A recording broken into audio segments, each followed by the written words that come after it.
Oke, haleluya. Hari ini kita akan masuk di dalam pembahasan mengenai tubuh masa depan. Ya, tubuh masa depan. Rahasia Rapture dengan title tubuh masa depan.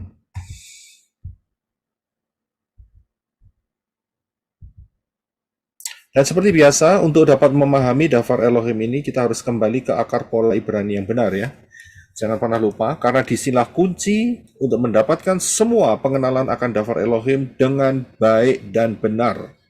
Ya, kembali ke akar pola Ibrani yang benar, saudara akan mendapatkan kunci dari Bapa Yahweh, dan dengan kunci itu saudara buka semua. Dan luar biasa saudara. Ya, dan sangat luar biasa karena Dafar pola Ibrani yang benar, itu kaya raya, di luar akar pola Ibrani yang benar itu miskin. Ya, acak-acakan dan miskin, sedikit sekali yang bisa didapatkan. Jangan lupa prinsip nubuat adalah pola, prophecy is a pattern, ini sangat penting. Apa yang Bapak kerjakan pada masa lampau akan mempunyai dampak di masa yang akan datang, berbicara juga. Ya, jadi pola yang berulang. Kemudian satuan waktu pola daripada Bapak Yahweh itu adalah angka 7. Ya, ini harus betul-betul dipahami. Angka Zayin, ya, hurufnya Zayin, angkanya 7 gematrianya. Jadi angka 7 adalah pola satuan waktu daripada Bapak Yahweh, ya. Dan juga ingat bahwa di tangan saudara dan saya, ya, Bapak Yahweh sudah memberikan secara lengkap Tanak dan Brit Gadasa, perjanjian lama dan perjanjian baru. Ya, mungkin ada yang baru pertama kali dengar dengan kata Tanak dan Brit Gadasa. Jadi saya untuk mempermudah saudara, saya kasih tahu apa itu Tanak, apa itu Brit Gadasa. Tapi yang sebetulnya yang benar itu bukan istilah perjanjian lama atau perjanjian baru, karena istilah-istilah itu menyesatkan saudara sebetulnya ya, bisa dipelintir sama setan. Yang betul adalah Tanak dan Brit Gadasa. Tanak itu terdiri dari Torah, Nevi'im, dan Ketuvim. Ya. Nah, di tangan saudara ada Tanak dan Brit Gadasa ya, yang saling integrated satu sama lain sehingga kita dapat menemukan semua rahasia yang Bapa Yahweh berikan dari penciptaan Shamayim sampai ya Yerusalem dan bumi yang baru. Itu sudah ada dan lengkap saudara. Ya, itu luar biasanya saudara. Tinggal saudara mengenali ayat-ayatnya dan menempatkan ayat-ayat itu di tempat yang tepat. Ya, nah, banyak kali yang di luar sana mereka tidak bisa melakukan hal itu sehingga kacau balau, ya, tabrakan satu sama lain, ya, dan mereka anggap itu sebagai kontroversial, ya, sebetulnya ya mereka sendiri yang keliru, ya. Mudah sekali kok, karena Bapak Yahweh sudah memberikan ruah Yahweh Elohim yang akan menuntun saudara ke dalam semua kebenaran. Itu janji, ya, yang dikatakan oleh Yeshua. Roh itu yang keluar dari Bapa akan menuntun kamu ke seluruh kebenaran. Luar biasa, saudara. Ya, nah, jadi saudara harus perlengkapi itu semua. Nah, baik, kita akan masuk di topik kita, yaitu Rahasia Rapture. Ini seri yang ketiga ya, mengenai tubuh masa depan. Nah, di seri yang pertama, yang title-nya adalah The Grand Plan, itu saya sudah menjelaskan banyak di sana, bahwa ada peristiwa-peristiwa, yaitu peristiwa di mana Henok diangkat oleh Elohim hidup-hidup, Elia juga diangkat hidup-hidup, 2 saksi dibunuh, ya ini ada di Wahyu, dan kemudian diangkat oleh Elohim, dan kemudian manusia yang dipancung ya karena menolak untuk menyembah si anti Hamasyah dan kemudian nantinya dibangkitkan. Kita sudah melihat hal ini semua dan kita tahu bahwa ini bukan peristiwa rapture.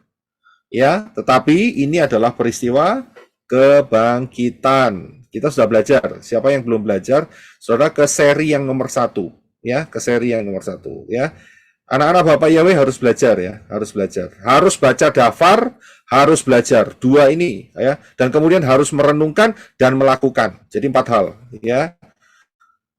Saudara jangan, oh kalau saya cuma dengerin hari Sabat aja Pak, hari Sabat sama hari Minggu, saya tiap harinya nggak baca daftar. Saya bilang, itu saudara ada yang salah di dalam hidup saudara. Ya, ada yang error. Ya, errornya nggak kecil, gede lagi. Error. Ya, jadi saudara kalau nggak baca daftar Elohim, ya, dan kemudian saudara tidak merenungkan, memahaminya, error hidupmu. Kalau sudah error, berarti saudara macet hidupmu. Jangan pernah akan bertumbuh. Ya, saya memberikan pengajaran ini hari Syabat dan hari Minggu itu untuk membantu saudara untuk memahami ayat-ayat yang terserak gitu loh. Dan saya bantu untuk supaya saudara mengerti posisi yang benar, ayat itu apa, bicara mengenai apa, jadi nggak disesatkan. Itu tujuannya di sana. Tapi dari saudara sendiri harus baca dan memahami daftar Elohim sendiri-sendiri. Saudara harus bisa makan, ya. Baca daftar Elohim itu makan, saudara, ya, untuk mengisi jiwa saudara, mengisi roh saudara, mengisi pikiran saudara, mengisi hati saudara, dan mengukir daftar Elohim. Dan saudara setelah itu melakukannya. Ya, jadi paham ya di sini. Oke, jadi ini bukan peristiwa rapture, saudara, tapi ini peristiwa kebangkitan. Ya, kita sudah tahu ya, jelas sekali. Kalau saudara belum jelas, saudara kembali ke seri yang nomor 1. Nah, saya akan lanjutkan. Ya, nah, kalau saudara melihat dari apa yang terjadi dari Henok, Elia, orang-orang yang bangkit saat Yeshua mati, kemudian rapture, kemudian 2 saksi, kemudian orang-orang yang dipenggal kepalanya, meterai kelima. Ada satu prinsip yang sama dari peristiwa-peristiwa itu. Ya, ada prinsip yang sama. Ya.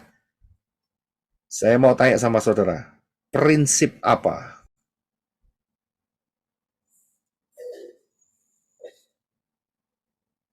Siapa yang mau coba jawab, angkat tangan. Raise hand.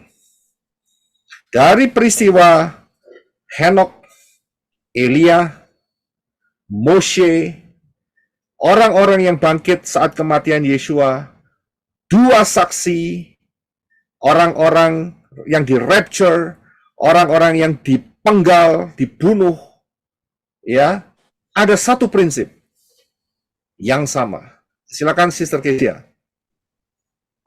Berubah menjadi memperoleh tubuh kemuliaan, Pak. Oke, kita ambil dulu. Ya, silakan Pak Herin atau Ibu Endang. Tebus tubuh, Pak. Tubuh jasmania diubah menjadi tubuh kemuliaan. Ya, ada lagi yang mau coba untuk menjawab? Terima kasih. Kita terima dulu masukannya. Bro Adi.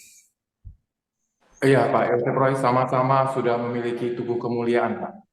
Ya, oke. Ya, jadi kita akan lanjutkan. Terima kasih untuk semua jawabannya. Jadi jawaban saudara mengenai tadi dikatakan ada tubuh kemuliaan, ada tebus tubuh, sama-sama pakai tubuh yang baru, ya. Jadi betul semua, ya, betul semua jawaban saudara. Jadi saudara paham ya, semua prinsip yang di atas yang saya sebutkan tadi, rapture, Henok, Elia, Moshe, orang yang mati dipenggal di meterai yang kelima, prinsipnya sama, ya, prinsipnya sama, yaitu mereka akan tebus tubuh, mereka dibangkitkan di dalam tubuh kemuliaan, ya, paham ya? Inilah prinsip yang Bapak Yahweh berikan untuk saudara dan saya, karena kita bicara mengenai manusia. Ya, kalau ada yang menganggap dirinya bukan manusia, ya berarti saudara salah channel, ya, bukan di sini channelnya.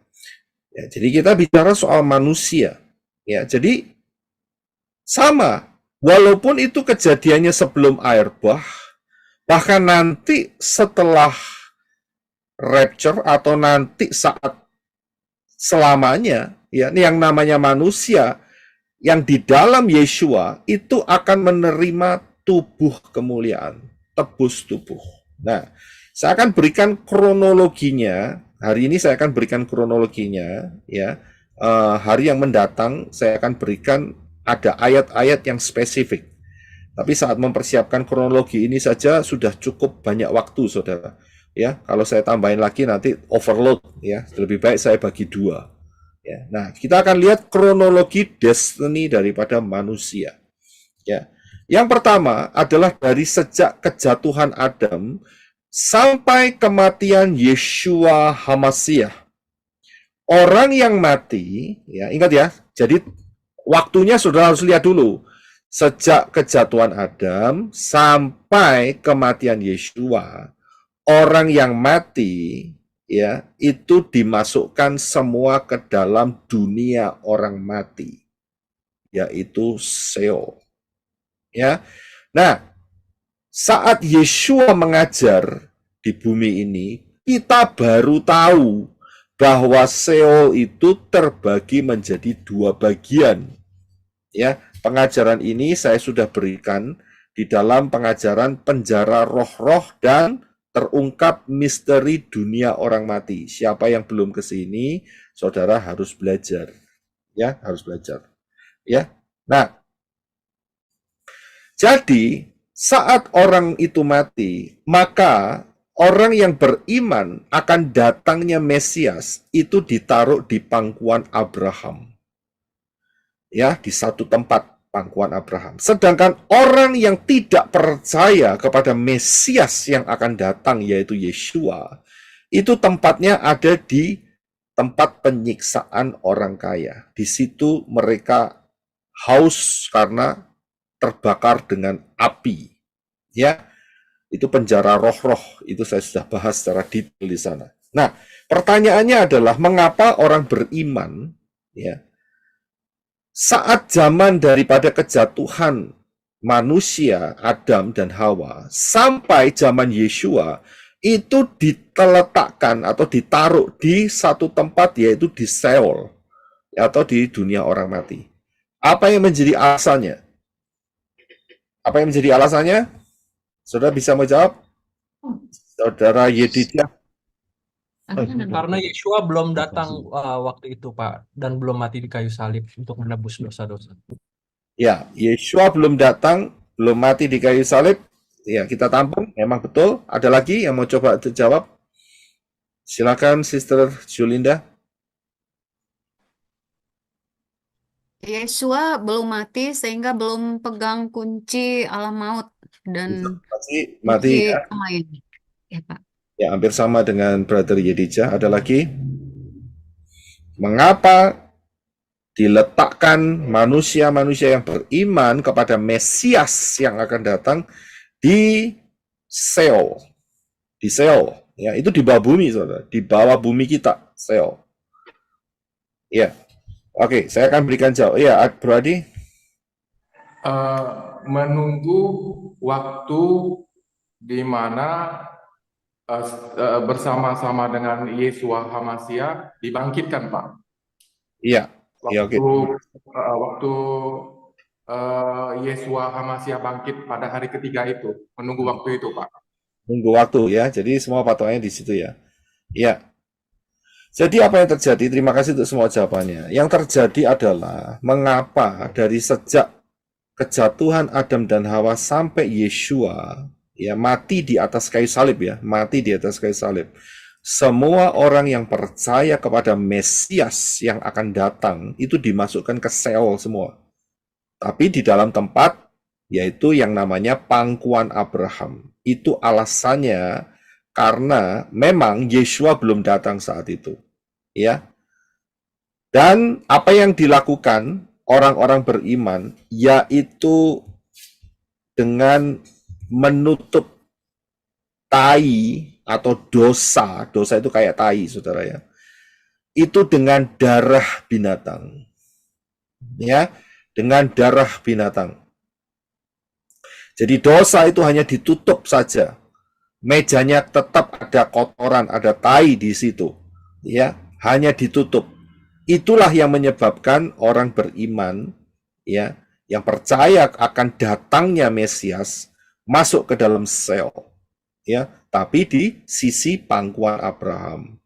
Ya, menunggu saat kedatangan Yeshua sampai kematiannya, bahkan terus sampai kebangkitannya. Harus nunggu.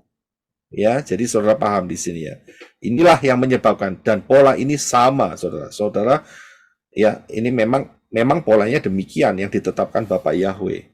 Ya, darah binatang tidak dapat membersihkan manusia dari dosa, tidak bisa.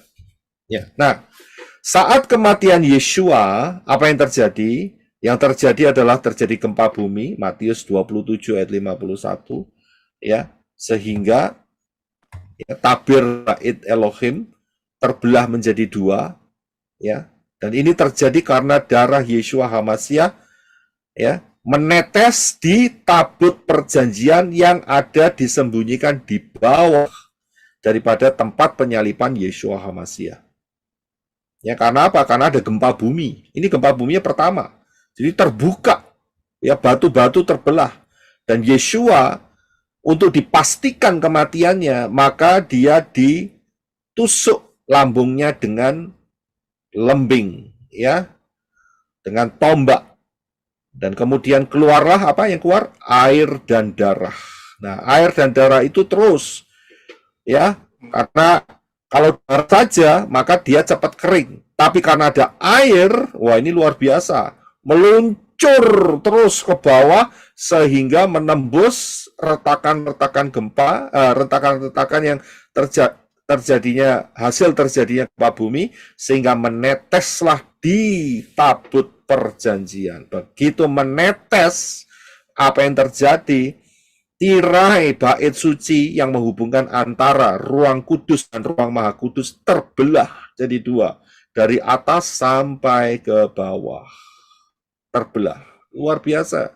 Ini maknanya dalam sekali. Kalau pengen tahu, lihat pengajaran kemah suci. Ini ada semua di situ. Dan setelah itu apa yang terjadi?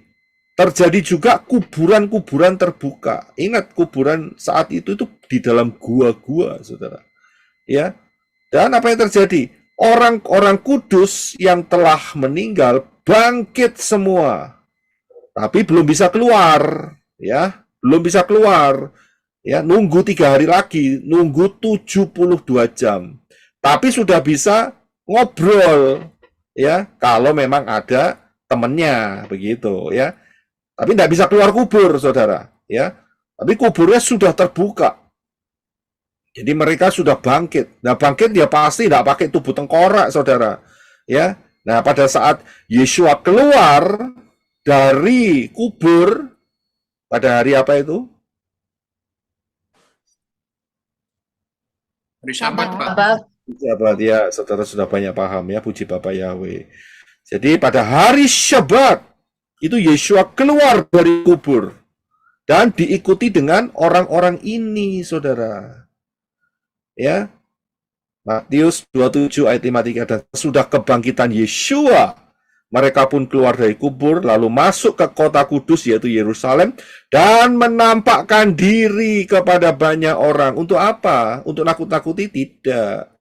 Untuk memberikan kesaksian. Ini loh, nek kamu percaya Yeshua itu dapat keselamatan kekal. Ini loh buktinya. Jadi mereka tunjukkan. Ya, dan setelah itu apa yang terjadi? Nah, yang terjadi adalah berikutnya, yaitu saat kematian Yeshua, ya, kita lihat bagannya, orang-orang yang tetap ada di tempat penyiksaan orang kaya ya tetap di situ, nggak dibangkitkan.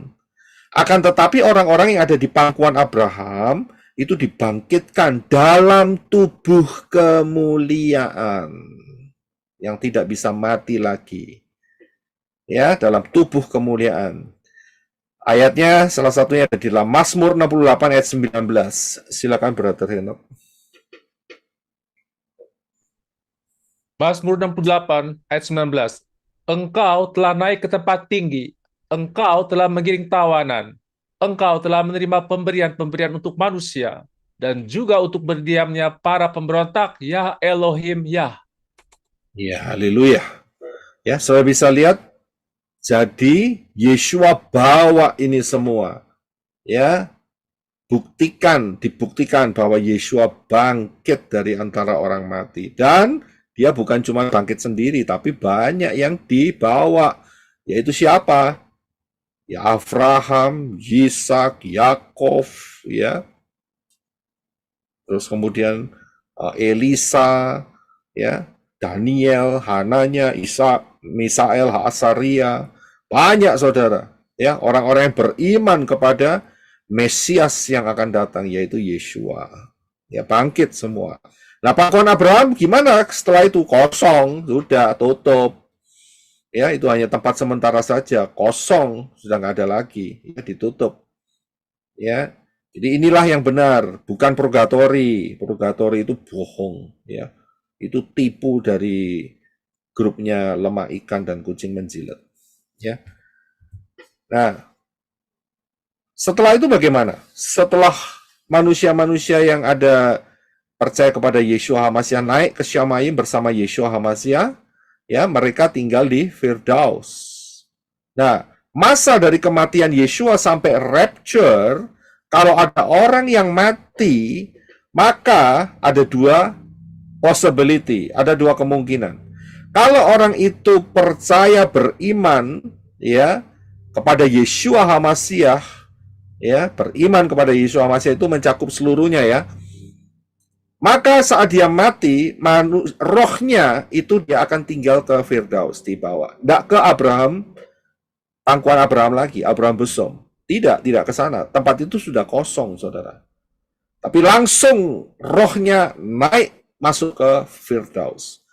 Tapi orang-orang yang menolak anugerah keselamatan yang disediakan oleh Bapak Yahweh di dalam Yeshua HaMashiach, mereka menolak, mereka mengeraskan hati, mereka terus dikasih tahu tapi ngeyel, keras kepala, tegar tengkuk. Ya, akhirnya saat matinya mereka dimasukkan satu tempat, yaitu tempat penyiksaan di Seol tadi, saudara. Ya, di Seol, di tempat penyiksaan orang kaya. Ya, dan ini terus sampai rapture.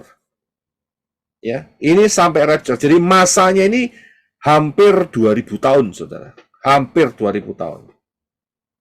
Ya, jadi sejak kematian Yeshua sampai nanti rapture, polanya sama. Siapa yang beriman kepada Bapa Yahweh dalam Yeshua, rohnya akan langsung masuk Firdaus. Ya, Gan Eden. Ya, di Syamayim. Tapi yang menolak, dia akan masuk Seol. Dan Seol yang mana? Yang jelas pastilah tempat penyiksaan, akan tersiksa. Ya, jadi terus berlangsung sampai rapture. Nah, saat rapture, apa yang terjadi? Saat rapture, ada dua hal yang terjadi. Yang pertama adalah orang-orang yang telah mati dulu di dalam Yeshua, ya, rohnya ada di Firdaus, di Syamayim, tapi tubuhnya ada di bumi, ya, terserak, entah itu dimakan ikan, entah itu sudah nggak tahu di mana saja, ya, hancur, berkeping-keping, jadi tanah, memang jadi tanah, ya. Nah, itu dibangkitkan kembali oleh peristiwa rapture ini, oleh Bapa Yahweh, oleh Ruah Yahweh Elohim. Dia bangkit dan kemudian masuk dalam rapture. Nah, bagaimana untuk orang-orang yang tidak mati atau belum mati, ya, atau memang tidak mati saat rapture? Yang terjadi adalah orang itu yang warna merah akan diubah langsung di dalam tubuh kemuliaan. Ya, jadi sekali lagi saya ulangin, orang yang telah mati terlebih dahulu, maka dia akan dibangkitkan, rohnya disatukan dengan tubuh, sisa-sisa tubuhnya, dan dibangkitkan dalam tubuh kemuliaan, kemudian di rapture, dan kemudian yang masih hidup, itu akan diubah dalam sekejap mata, dan kemudian masuk rapture. Dasar firman-Nya ada di 1 Tesalonika 4 ayat 15-17, dan 1 Korintus 15 ayat 51 sampai 53. Silakan Brother Enoch untuk baca duanya. Terima kasih. 1 Tesalonika 4 ayat 15 sampai 17. Sebab kami mengatakan hal ini kepadamu dengan firman Elohim, bahwa kita yang hidup, yang masih tinggal hingga kedatangan Elohim, sekali-kali tidak akan mendahului mereka yang telah meninggal. Sebab dengan suatu seruan, dengan suara penghulu malaikat, dan dengan sangkakala Elohim, dia akan turun dari Syamaim, dan orang-orang yang mati dalam Hamasyah, mereka akan pertama-tama bangkit. Kemudian kita yang hidup, yang masih tinggal, akan diangkat bersama-sama dengan mereka dalam awan-awan ke dalam pertemuan Elohim di angkasa. Dan demikianlah kita akan senantiasa berada bersama Elohim. 1 Korintus pasal 15 ayat 51. Lihatlah, aku mengatakan sebuah rahasia kepadamu. Sesungguhnya kita tidak semuanya akan mati, tetapi kita akan diubahkan. 52. Dengan seketika, dalam sekejap mata pada sangkakala terakhir. Sebab sangkakala akan berbunyi, dan orang-orang mati akan dibangkitkan dengan tubuh yang kekal, dan kita semua akan diubahkan. 53. Sebab yang fana harus mengenakan yang kekal, dan yang dapat mati mengenakan yang tidak dapat mati. Ya, terima kasih. Saudara bisa lihat betapa besar rencana Bapak Yahweh kalau kita diberi kesempatan untuk hidup sampai tahun 2024 ini. Karena apa? Kita sudah tahu ya bahwa rapture sudah tidak lama lagi. Ya, tiap hari sudah yang namanya itu countdown, ya, terus bergulir, ya, tidak lama lagi akan terjadi. Orang yang sudah meninggal atau orang sudah mati di dalam Yeshua HaMashiach, mereka akan bangkit terlebih dahulu, ya. Ini bukan zombie yang bangkit, ya, tapi orang-orang di dalam tubuh kemuliaan. Dan kemudian saudara dan saya akan langsung diubah dari tubuh fana ini menjadi tubuh kemuliaan. Wih, luar biasa, saudara. Ya, dan kemudian sama-sama naik ke Syamayim, ketemu Yeshua. Ya, inilah pengharapan yang luar biasa. Dan pola ini sudah diberikan jauh sebelumnya, mulai peristiwa Henok, mulai peristiwa Elia, juga peristiwa Moshe dan Elia di Mount of Transfiguration, ya, bukit di mana Yeshua menampakkan diri dengan kemuliaannya, membawa 3 muridnya, Kefa, Yohanan, dan Yakobus, ya. Dan kemudian peristiwa kebangkitan saat kematian Yeshua itu sudah ada dan itu pasti, saudara. Ya, itu sebuah fakta sejarah.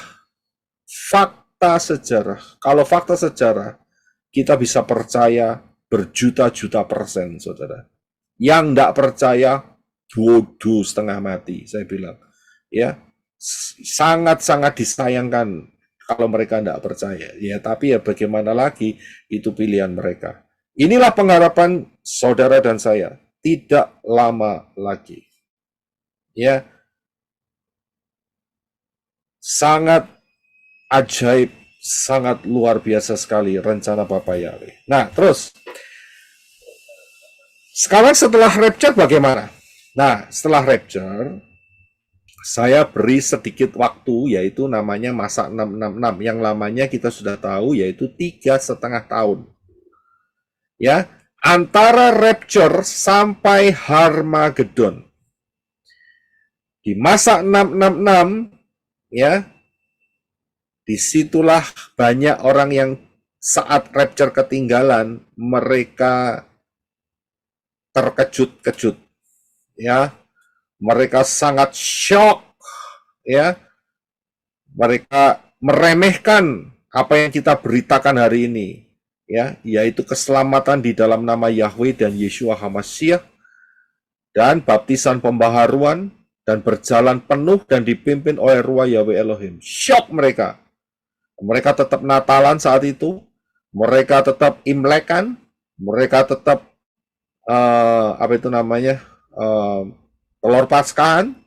Mereka kaget, ternyata yang mereka rayakan adalah dewa dan dewi pagan. Ya, tapi bagaimana? Ya, nasi sudah menjadi, ya, nasi, nggak bisa diapa-apain. Ini bukan ada bubur seenak dikasih ayam jadi bubur ayam, saudara. Nasinya sudah basi, sudah hancur total, ya tidak bisa dimakan lagi. Bagaimana? Kesempatan cuma satu kali, yaitu mengenai apa? Yaitu yang tertulis di dalam Wahyu 6 ayat 9 sampai 11.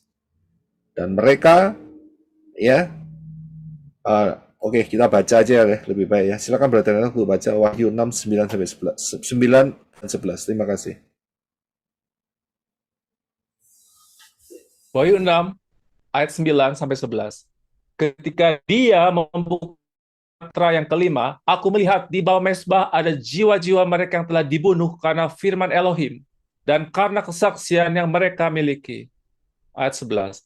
Kepada mereka masing-masing diberikan jubah putih yang panjang dan diberitahukan agar mereka dapat beristirahat sedikit waktu lagi sampai genap jumlah sesama hamba dan saudara mereka yang akan segera dibunuh seperti mereka juga. Ya, terima kasih. Jadi kalau mereka sadar, mereka bilang, wah ini ketinggalan nih.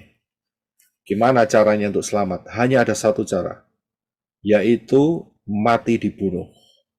Dan saat mereka mati dibunuh, mereka ditaruh di satu tempat sementara yang namanya adalah di bawah mezbah. Ya, di bawah mezbah. Itu bagi yang menerima. Tetapi bagi yang menolak, ya, kan kita tahu agenda daripada dunia ini adalah pengurangan penduduk. Mereka banyak yang menolak juga. Mereka tidak percaya. Tapi mereka dibunuh mati. Ya, mereka tidak bakal masuk di tempat yang namanya di bawah mezbah. Tidak, tapi mereka masuk di tempat penyiksaan, di Sheol. Ya, tempat penyiksaan orang kaya. Sama masuk di situ. Ya, jadi ada dua bagian. Nah, kemudian ya setelah peristiwa 666 ini, ya ini peristiwa saya sudah bahas mengenai materi yang meterai yang kelima di Wahyu 6 ya. Materi ini saya sudah berikan, ya saudara bisa lihat di pengajaran ini. Ya, jadi apa yang terjadi setelah mereka mati? Ya mereka nunggu. Ya, nunggu di bawah mezbah. Ya. Nunggu sampai kapan? Sampai yang namanya second coming atau perang Armageddon. Ya. Nah, di perang Armageddon ini orang-orang yang mati ya, yang percaya kepada Bapa Yahweh dalam Yeshua, ya ingat ya, yang tidak menerima tanda dan juga yang tidak menyembah binatang itu dan juga ya yang mau mati, maka mereka akan dibangkitkan. Ya, mereka dibangkitkan. Wahyu 20 ayat 4. Silakan Brother Enoch. Wahyu 20 ayat 4. Dan aku melihat tahta-tahta dan mereka yang duduk di atasnya, dan penghakiman telah diberikan kepada mereka. Dan jiwa-jiwa mereka yang dipenggal karena kesaksian Yeshua dan karena firman Elohim, serta siapapun yang tidak menyembah binatang buas itu maupun ikonnya, dan tidak menerima tanda pada dahinya atau pada tangannya. Dan mereka hidup dan memerintah bersama Hamasya selama 1000 tahun. Ya, terima kasih. Saya bisa lihat mereka dibangkitkan. Peristiwa ini bukan rapture. Perhatikan ya, karena ada pengajar ilusi ya yang di luar sana yang mengajarkan bahwa inilah rapture kedua. Ngawur total. Ya, nggak ada rapture kedua. Itu pengajaran ilusi. Ya, oh enggak apa-apa ketinggalan. Nanti juga akan ada rapture yang kedua. Tidak ada. Rapture hanya satu kali. Ya, tidak pernah Dafar Elohim menyatakan rapture 2 kali. Peristiwa ini bukan rapture. Saya sudah beritahukan di awal pembahasan rahasia rapture ini, sesi pertama, inilah yang disebut sebagai kebangkitan orang mati. Saya bisa lihat, tapi yang dibangkitkan di sini adalah orang-orang yang percaya kepada Bapa Yahweh di dalam Yeshua HaMasiah yang beriman ya, yang beriman. Lebih cocok beriman. Karena percaya itu kadang-kadang dipelintir sama setan. Ya, hati-hati kata percaya ya. Setan pun percaya. Kita bukan cuma percaya, lebih dari percaya, yaitu beriman. Tapi setan tidak beriman kepada Elohim, Bapa Yahweh. Ya, itu bedanya. Jadi mereka juga dibangkitkan. Ya, kembali ke topik. Dia bangkitkan, ya, tertulis kan, mereka hidup dan memerintah. Mereka dikasih pemerintahan, saudara. Dalam bentuk apa? Tubuh kemuliaan hidup mereka. Tubuh mereka diganti, lah sudah mati kok. Kan dibangkitkan hidup, masa pakai tubuh yang lama. Lah kalau dipenggal, dibangkitkan kan ngeri, saudara, kayak zombie. Kan tidak demikian, saudara. Ya kan? Mereka kan hidup. Mereka hidup dalam apa? Tubuh kemuliaan. Dan kemudian memerintah bersama HaMasiah. Ya, tidak mungkin memerintah pakai tengkorak. Ya, nggak ada ceritanya, saudara. Ya, jadi memerintah bersama Yesus HaMasiah dalam apa? Tubuh kemuliaan. Tapi ingat, ya, saudara jangan berpikir, wah, nek gitu ada kesempatan nih. Ya, nek gak sampai rapture, ya, mati saja kayak gini. Saya kasih tahu, levelmu turun. Kenapa? Orang-orang yang di sini yang dikategorikan sebagai meterai yang kelima, ya, mereka hanya pakai jubah putih, dan pakai daun palem. Mereka tidak pakai lenan halus. Itu saya sudah ajarkan mengenai mau pilih mana, lenan halus atau jubah putih. Ya, paham ya? Kenapa mereka tidak mendapat bagian lenan halus? Ya, mereka hanya mendapat jubah putih. Ya, alasannya di mana? Saudara bisa jawab nggak kira-kira? Mengapa mereka kok cuma dikasih lenan halus? Mereka cuma dikasih jubah putih, ya, bukan lenan halus. Bagian mereka adalah jubah putih. Sister Keisha? Nah, mereka hanya menerima jubah putih karena mereka nggak ikut di rapture. Karena mereka hanya dibangkitkan dari kematian. Dibangkitkan, itu resultnya. Ya, oke, terima kasih. Brisco? Sama dengan Bu Kezia, Pak. Sama, oke, ya, terima kasih. Tadi siapa lagi? Sister Trivena tadi, angkat tangan. Ya, karena mereka menolak tadinya, tetapi mungkin bertobat kembali dengan memberikan tubuhnya untuk dipenggal begitu dengan darahnya sendiri dan mati. Begitu Pak Ya. Yusuf. Ya, terima kasih. Saya beritahu bahwa siapa yang sudah melihat dan tidak percaya, itu sama dengan roh penolakan. Masih ingat, saya memberikan satu tempat, gambar, yaitu kota Bekasi. Masih ingat pengajaran saya itu? Saya tanya, ini ada di mana? Masih, Pak.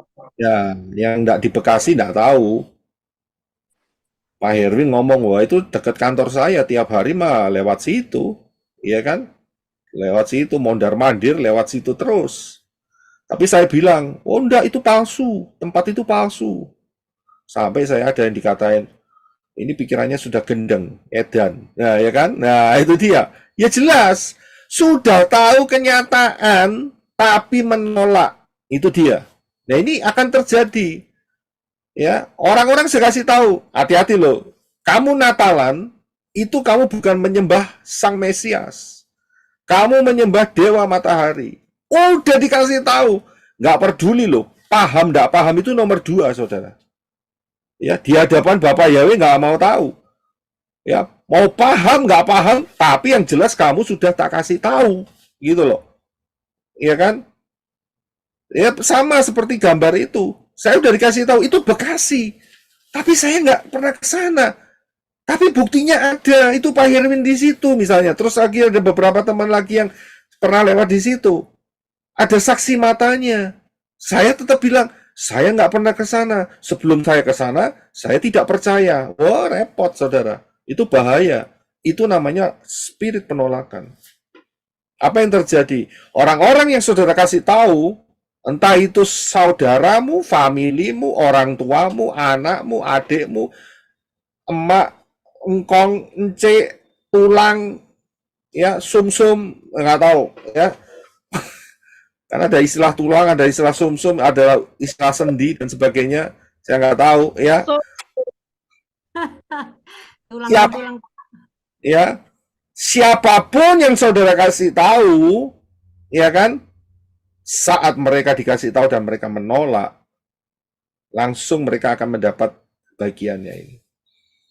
Ini bahaya, saudara. Ini sangat-sangat bahaya. Apalagi zaman kita ini kritikal sekali. Kurang sedikit, saudara. Dikasih tahu keras hati, selesai. Bahaya sekali. Ya. Jadi mereka inilah, tapi ada satu kesempatan. Kasih ono tahu mereka. Nek sampai kamu ketinggalan, kalau sampai kamu ketinggalan, ada satu kesempatan lagi. Percaya kepada Bapa Yahweh dalam Yeshua. Itu Ibu Ada Safahwa selalu mengatakan demikian dengan orang-orang yang ditemui. Ya, dikasih tahu tidak mau. Ingat, kalau sampai kamu ketinggalan, ingat satu hal. Apa yang aku katakan? Apakah saat itu orang itu percaya? Yo pasti tidak, saudara. Pasti tidak.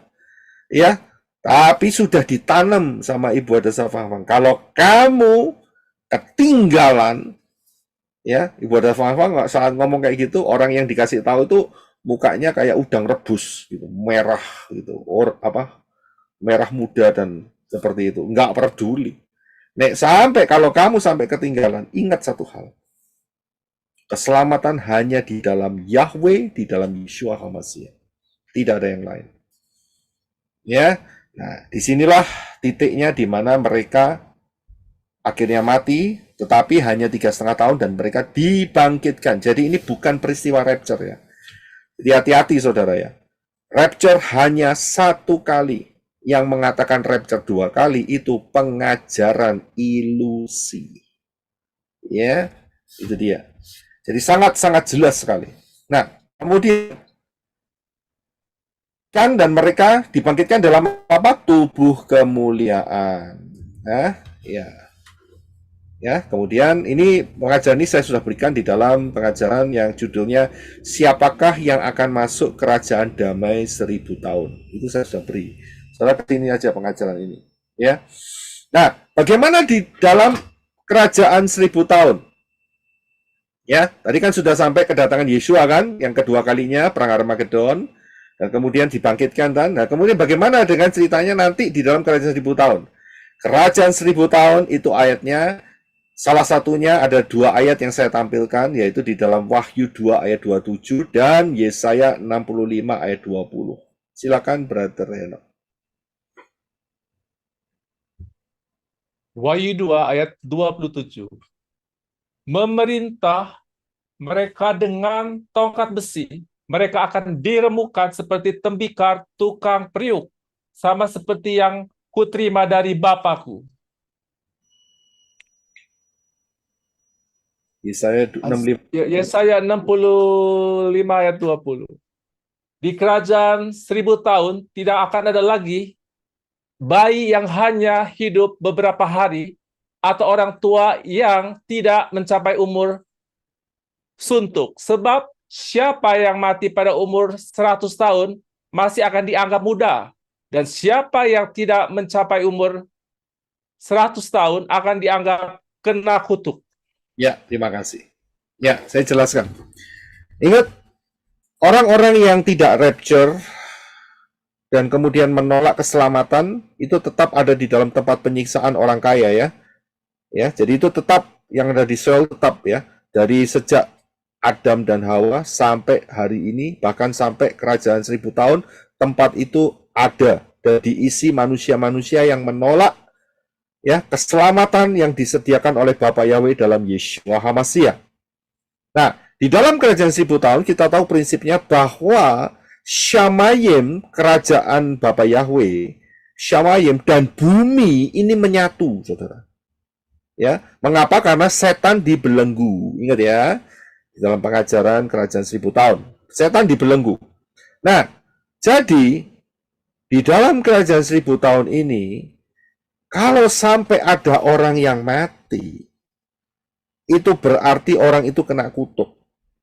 Karena mereka menolak Torah.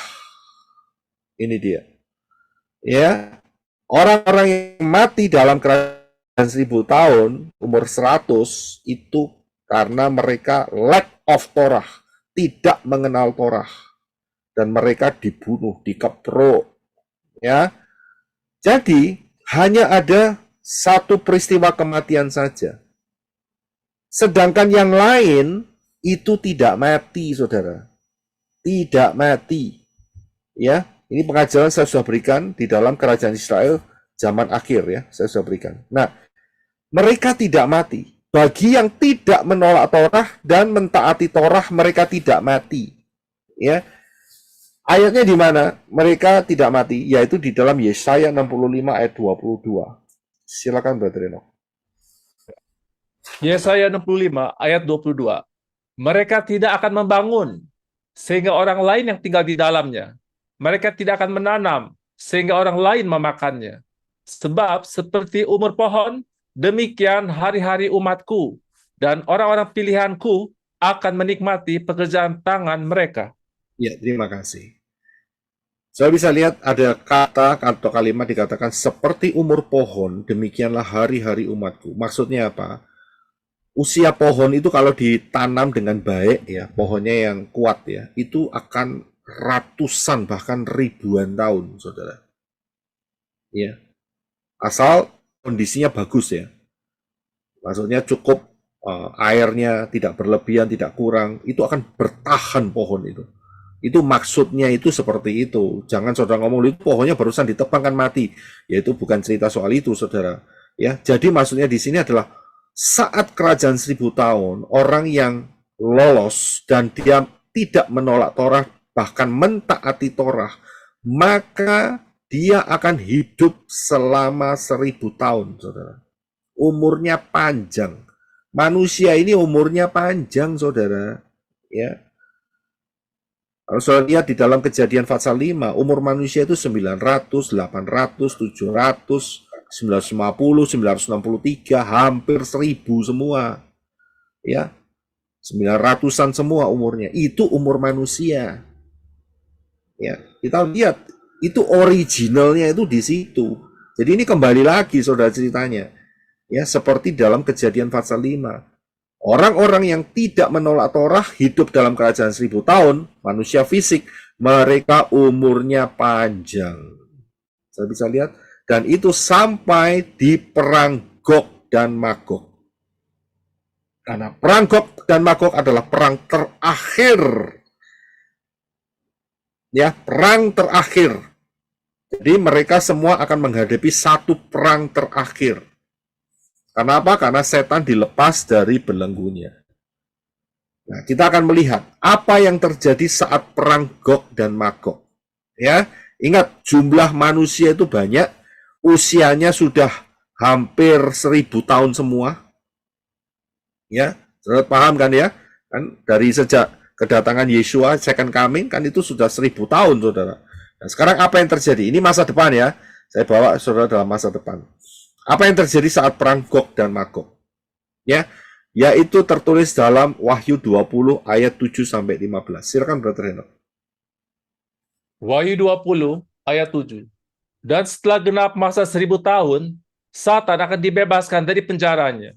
8. Ia akan keluar untuk menyesatkan bangsa-bangsa dari keempat penjuru dunia, yang jumlahnya seperti pasir di laut, untuk dikumpulkan ke tangan Gog dan Magog. 9.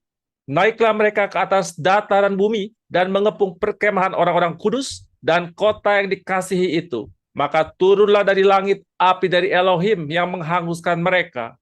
10. Dan si Satan yang menyesatkan mereka dilemparkan ke lautan api dan belerang, tempat binatang dan nabi palsu itu berada.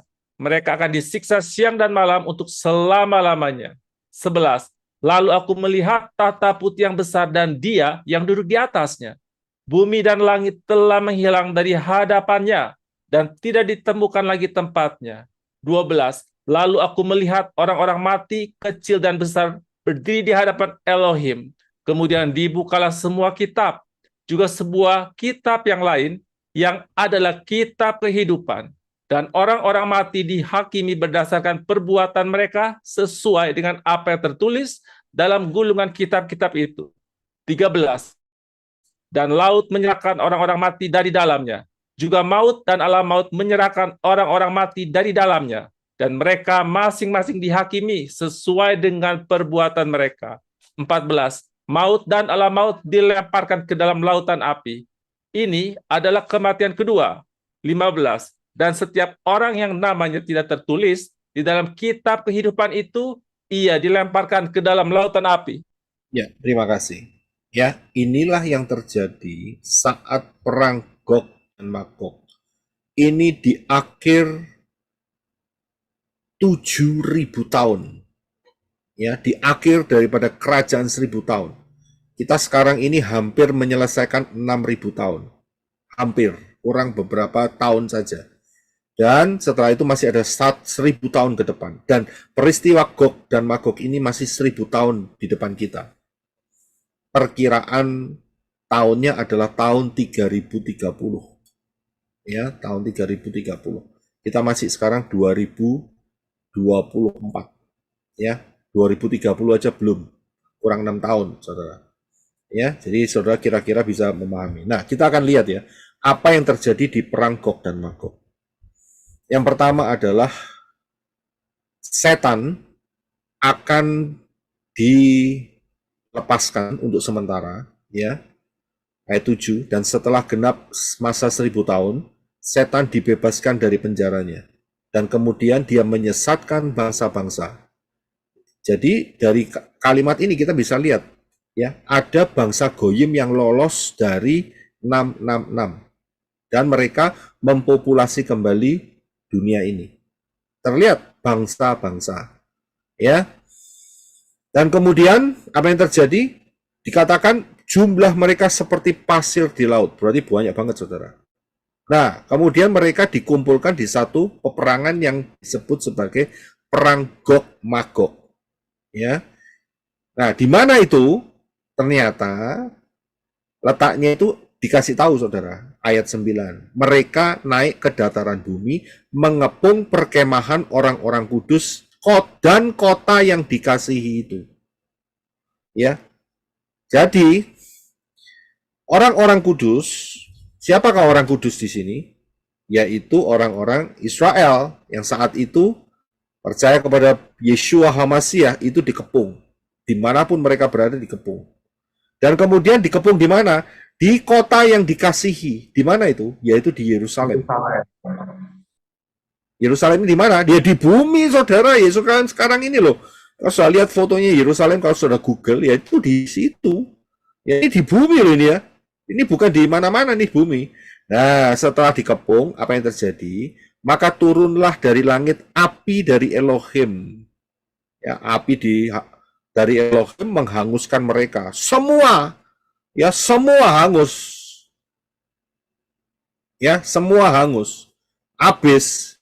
Nah, ayat ini merefer kepada bumi dan langit yang sekarang itu dihancurkan dengan api, ash. Disinilah, Saudara. Jadi semuanya mati. Semuanya mati. Ya. Orang kudusnya mati, ya mati. Ya. Orang fasiknya bangsa-bangsa mati karena ini sudah terakhir, Saudara. Kiamat ini namanya, Saudara. Ya. Dan ayat 10, dan si Satan yang menyesatkan mereka dilempar ke lautan api dan belerang. Langsung nggak lama-lama wis nggak ada pengadilan lagi. Mereka sudah diadili. Mereka langsung masuk di kaplingannya, nggak tahu nomor berapa. Ya, lautan api dan belerang. Dan dikatakan tempat binatang dan nabi palsu itu berada. Jadi, anti HaMasyiah dan nabi palsu sudah mendahului masuk di apartemen Lake of Fire. Ya. Jadi sudah didahului 1.000 tahun sebelumnya. Nah, setelah itu baru disusul sama si Satan, malaikat-malaikat yang jatuh, yang keluar dari Abu Sos, lubang tanpa alas. Ya. Dan kemudian mereka akan disiksa siang dan malam untuk selama-lamanya. 4M. Ya, mati-mate, ya. kemudian aduh, mampus dan modar. Terima kasih, Biskup. Ya, 4M. Kalau 3M nanti kan kita punya istilah 3M. Sekarang 4M, ya. 4 itu kan angka dalet, jadi masuk ke pintu, ya. Pintu, mati, mampus, ya, mate dan modiar, ya. Oke. Jadi paham ya di sini ya. Jadi ini di akhirnya. Jadi semua dibinasain. Nah, kemudian apa yang terjadi? Saudara perhatikan. Setelah peristiwa api turun dari langit membinasakan bumi, yang membinasakan semuanya, kemudian bumi tidak ditemukan lagi tempatnya. Itu ada ayatnya ya. Nanti saya akan tunjukkan. Nah, yang terjadi adalah satu tempat, ya, yaitu yang namanya tahta putih yang besar. Saya sudah ajarkan ini. Saya sudah ajarkan. Judgment of the dead, penghakiman orang-orang mati. Itu saya sudah ajarkan. Saudara, sebetulnya pengajaran itu sudah lengkap, saudara. Sudah sangat lengkap. Saya cuma mengarahkan saudara sedikit-sedikit.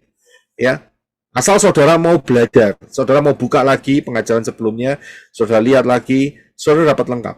Ya, nah, disinilah, ya, dikatakan kan, ayat 11. Lalu aku melihat tahta putih yang besar dan dia yang duduk di atasnya. Siapa lagi dia? Kalau tidak Bapa Yahweh dalam Yesua. Ya, kemudian apa yang terjadi? Lihat kalimat berikutnya. Bumi dan langit telah menghilang dari hadapannya dan tidak ditemukan lagi tempatnya. Kenapa? Sudah dibakar dengan api. Itu ada di 2 Petrus, 2 Kepa. Ya, bumi dan unsur-unsurnya akan dibakar dengan api. Dan ini juga sudah tertulis di dalam kata Bereshit. Ya, saya sudah ajarkan itu. Bereshit, nubuatan yang super dahsyat. Saudara buka saja di situ. Itu sudah ada. Kode-kode api ini sudah ada, saudara. Ya, luar biasa nggak? Sejak dari kejadian loh. Peristiwa bumi dan langit ini akan dibinasakan dengan api. Itu sudah ada tertulis, saudara. Nggak luar biasa. Lengkapnya loh. Ya, daftar Elohim yang Bapak Yahweh berikan buat saudara dan saya. 21 ayat 4. Gimana sih, Rivena? Yang di Wahyu 21 ayat keempat, yang tidak ada lagi. Iya. Iya, Wahyu 21 ayat 4. Iya. Itu juga. Jadi ada 2 ayat, ya. Dan kemudian apa yang terjadi? Ya, terima kasih Sister Rivena ya. Dan kemudian lihat, ya. Saudara perhatikan. Lalu aku melihat orang mati, kecil dan besar, berdiri di hadapan Elohim. Ya kan? Sudah bisa lihat? Jadi orang-orang mati semua. Kan dibakar tadi kan? Ya kan? Dibakar dengan api kan? Saat api turun dari Syamayim membakar bumi. Dan kemudian Yohanes melihat peristiwa ini. Ya, dan kemudian dilihatkan bahwa dibuka semua kitab. Dan orang-orang dihakimi. Ya, ayat 13 ya, dikatakan bahwa laut menyerahkan orang-orang mati di dalamnya. Ini laut ini bukan laut Jawa, laut Sumatera, laut Pasifik, laut Atlantik, bukan. Kata laut ini kiasan. Laut ini apa? Laut ini ya bicara mengenai Seoul. Tempat di mana orang kaya itu disiksa. Itu seperti banyaknya manusia itu yang masuk ke sana itu kayak lautan, saudara. Ya, dan juga dikatakan maut dan alam maut menyerahkan orang-orang mati di dalamnya. Ini Seoul, alam maut itu Seoul, betul kan? Ya, dan mereka masing-masing dihakimi sesuai dengan perbuatan mereka. Ya. 14. Maut dan alam maut dilempar ke lautan api. Inilah kematian yang kedua. Jadi kalau sudah masuk Seoul, tempat penyiksaan orang kaya, tidak akan pernah mungkin masuk di Syamayim. Jangan pernah ngimpi. Ya, pengajaran-pengajaran di luar sono mereka berkata, oh nanti didoakan hukumannya dikurangi purgatori. Itu bohong. Ya, itu ngibul, itu ilusi. Ya, jelas dikatakan bahwa Sheol, tempat penyiksaan orang kaya yang sampai hari ini ada sejak zaman Adam dan Hawa, akan dilemparkan ke dalam lautan api beserta isinya. Begitu loh. Ya, inilah yang disebut kematian yang kedua. Dan setiap orang yang namanya tidak tertulis dalam kitab kehidupan, dia akan dilempar ke dalam lautan api. Jadi betapa pentingnya nama saudara ada di dalam kitab kehidupan. Tapi ingat, saat nama kita di dalam kitab kehidupan, kita tidak menghadiri yang namanya tahta putih yang besar. Saudara perhatikan ya. Ingat loh, kita tidak menghadiri, kita sudah pakai tubuh kemuliaan. Tapi tetap nama kita harus tercatat dalam kitab kehidupan. Ya, bagaimana supaya nama kita tercatat dalam kitab kehidupan? Baptiso, gitu loh. Ya, baptis di dalam nama yang benar, dengan proses yang benar. Jangan dipercik, jangan disiram, itu bukan baptis namanya. Baptis itu ditenggelamkan, kemudian saudara ya harus minta seorang yang sudah dibaptis pembaharuan juga. Jangan membaptis dirinya sendiri. Saya barusan dapat teks lagi barusan. Pak, saya bisa baptis diri saya sendiri. Nggak bisa. Ya,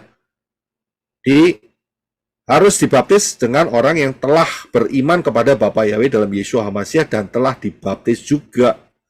Ya, setelah itu masuk dalam baptisan pembaharuan dengan nama yang benar, nama Yahweh, Yeshua HaMashiach dan Ruah Yahweh Elohim. Barulah nama saudara tercatat dalam kitab kehidupan. Ya. Nah, itu saya sudah berikan pengajarannya di penghakiman orang-orang mati, judgment for the dead. Ya. Nah, sekarang pertanyaannya begini. Kalau namanya tidak ditemukan di kitab kehidupan, maka berlakulah 4M, yaitu mati, mampus modar, ya kan, di lake of fire, ya kan, itu bagi yang tidak ditemukan. Pertanyaannya, bagaimana kalau namanya ditemukan? Kan lihat ayatnya tadi, turun dari langit, membakar mereka semua. Ya, dibakar habis, sudah habis cerita, karena sudah selesai 7.000 tahun. Pola angka 7. Ya. Bagaimana jika namanya ditemukan saat di dalam pengadilan yang terakhir itu? Nah, jawabannya ada di dalam Wahyu 21 ayat 1, 3 dan 5.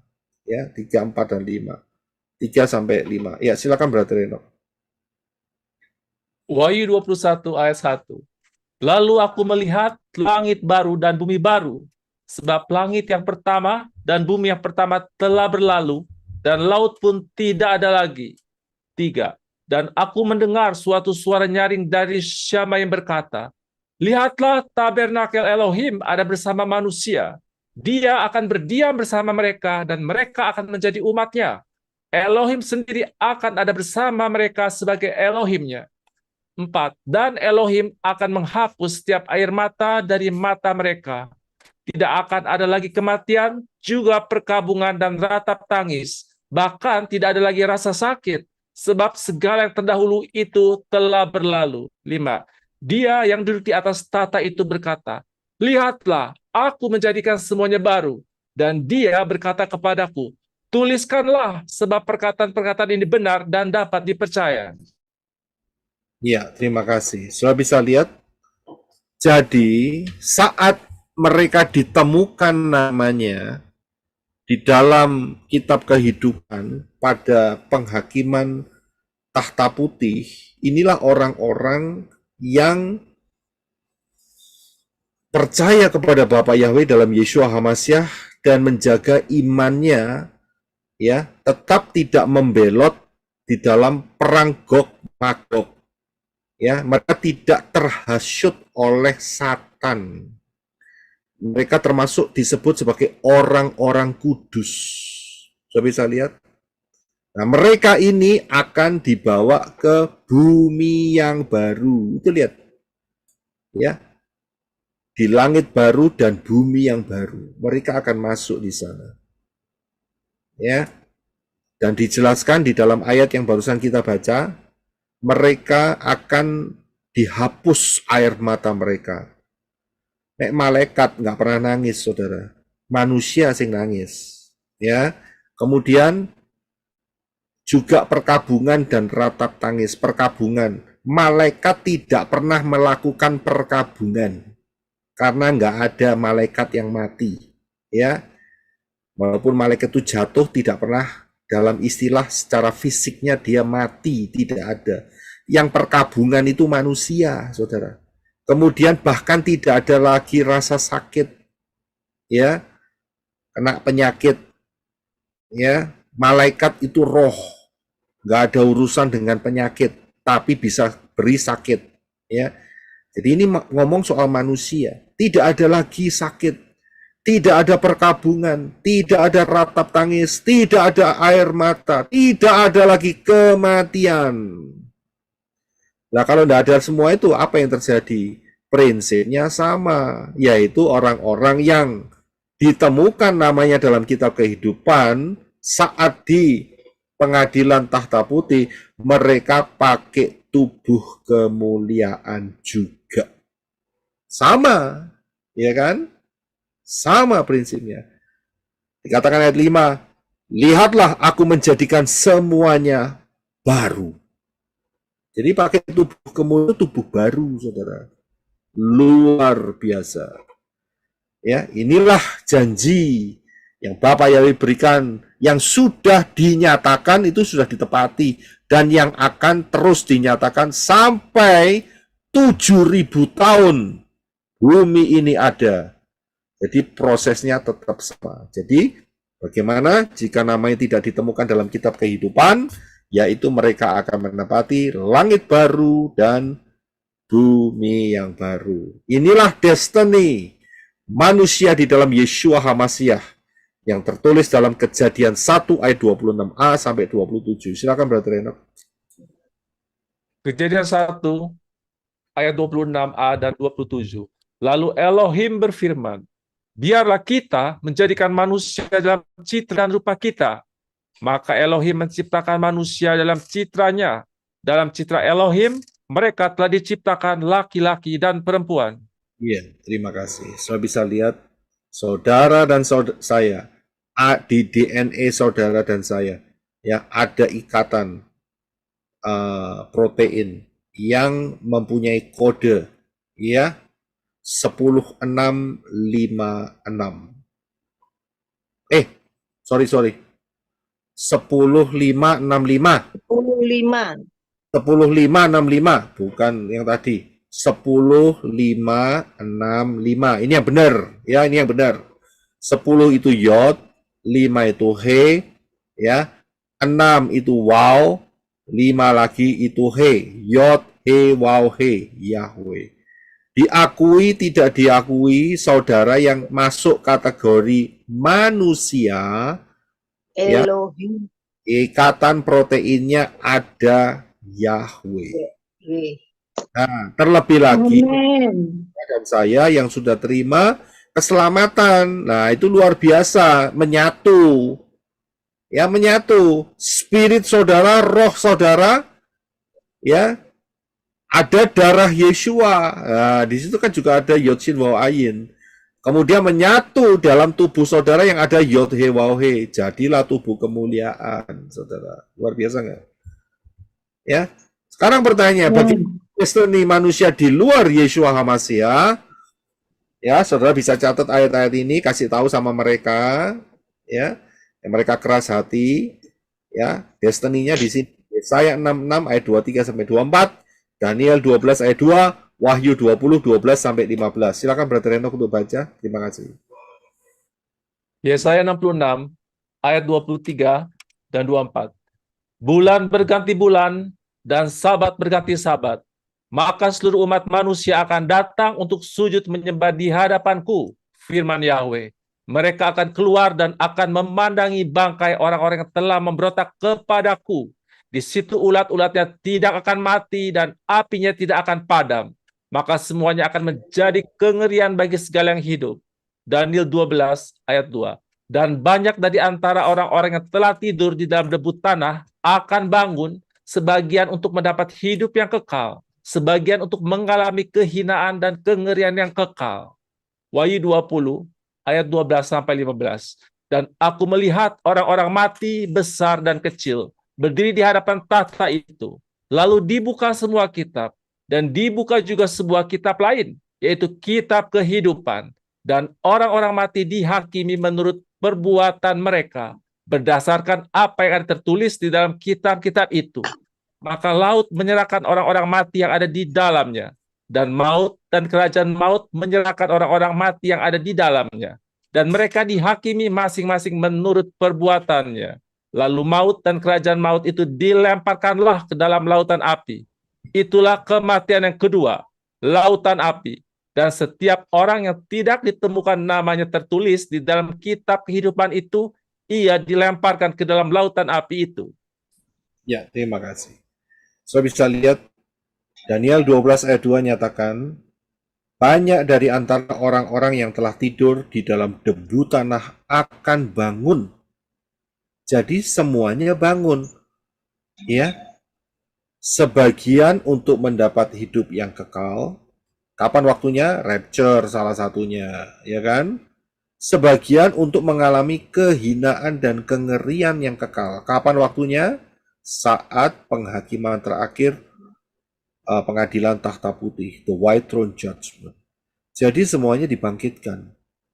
Ya, yang satu pakai tubuh kemuliaan, yang satu pakai tubuh yang rusak, tubuh hina. Ya, saudara bisa memahami di sini.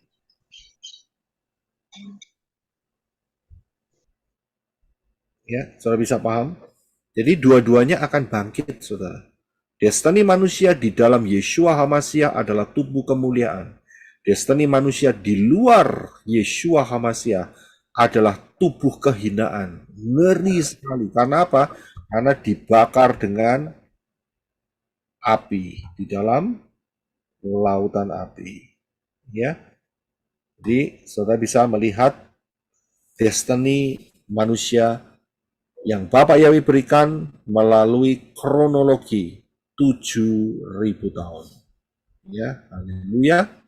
Jadi kalau sampai namanya tidak ditemukan di dalam kitab kehidupan 4M, mati-mate mampus modiar. Ya, untuk selama-lamanya. Saya ada pertanyaan, yaitu mohon izin ada pertanyaan yang ingin saya tanyakan berhubungan dengan pengajaran rapture, yaitu setelah rapture dan akan kembali bersama Adonai Yeshua untuk memerintah di kerajaan 1000 tahun. Pertanyaannya, saat kembali menginjakkan kaki di atas bumi, posisi atau letak lokasi yang akan kita pijak itu kira-kira di mana? Yang jelas di bumi. Posisinya, koordinatnya saya nggak tahu. Yang jelas Yerusalem ada di sana. Ya, Israel ada. Apakah di Israel sekarang ini? Ya jelas, karena Yeshua HaMashiach turun di menjejakkan kakinya di Bukit Zaitun.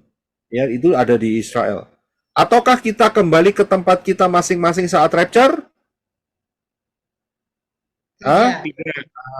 Jawabannya belum tentu. Kalau tempat itu di Indo, Tergantung posisi kita, ya, jabatan kita. kalau di Indo, ya, Indo sudah dinubuatkan, ya. Tenggelam, Pak. Tenggelam Indonesia. Semuanya tenggelam. Nah, itu dia. 2030. Nggak kembali. Jadi harap hati-hati ya. Satu-satunya jalan adalah rapture. Itu pengharapan. Amin, amin. Kelelap. Apa itu kelelap? Ya. Kelam, Pak. Ya.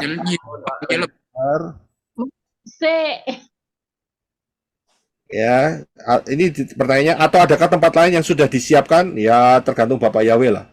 ya untuk Tapi masih ada bicara tentang 2045 Pak Yosep Roy. ya tenang, kita masih ada 2 tahun ke Masih depan marak pembicaraan 2045. Haleluya. aja mereka, ya.